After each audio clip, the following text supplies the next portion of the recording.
Pathfinding. 5. Forward.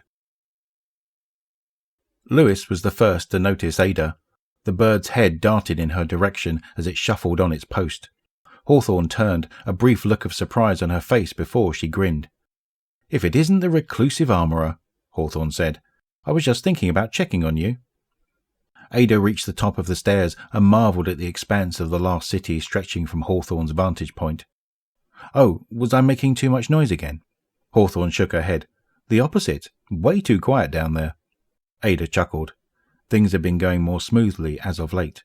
"Glad to hear it," Hawthorne said and nodded. She removed a morsel of meat from the pouch at her waist and tossed it towards Lewis, who gobbled it voraciously. "So what was the answer?" "Centuries-old research on matter programming left behind by a megalomaniac," Ada said. Hawthorne whistled. "Sounds like a trip." "It has been.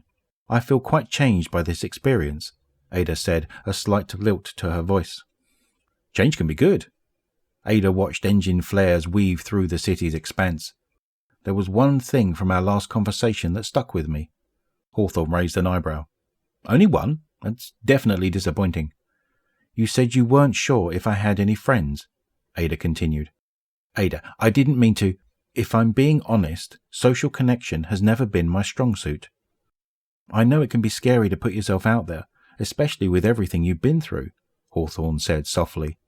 Ada considered her words. "It can be, but I'm finding this new journey to be a little less daunting when I'm willing to walk it with others." "Sounds like a pretty good lesson," Hawthorne said with a smirk. Ada let her gaze wander over the constellation of architecture gleaming in the last city, the meandering grid of roadways and the rolling landscape beyond. She breathed in deeply, letting the air fill her chassis.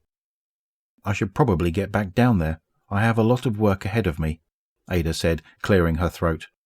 Hawthorne clasped a hand on Ada's shoulder, startling the exo. "Don't be a stranger, Ada. You come up from your cave more often. You might find you have more friends than you think."